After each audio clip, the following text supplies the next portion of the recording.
people do have preformed views which are not based on their own experience, but simply what they've heard on the news media, and they haven't really paused to sit down and analyze these views properly.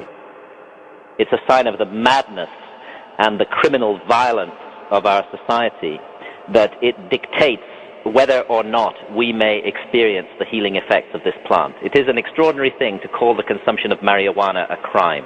It is a victimless crime, if it's a crime at all. An individual alone in his or her own house, sampling a plant which has been with humanity since the beginning of time, for that to be called criminal is insane. We live in an insane society that believes it has a right to patrol even our consciousness, not only to tell us how to behave out there in public, but to tell us actually what to think and what to experience. And that's the main objection to marijuana by our governments, is the effect that it has on consciousness. And they don't care that it is a fantastic pain reliever, which it is.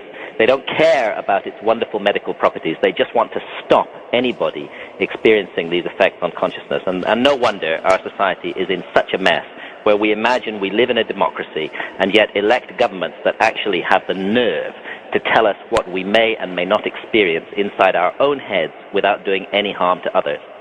There is so much hypocrisy, so much humbug in government positions on these matters.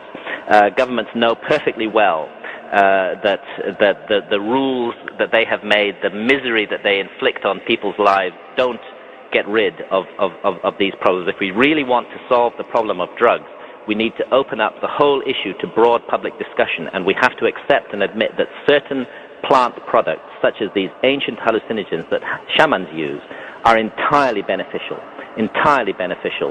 in their interaction with the human race. This is what governments are afraid of.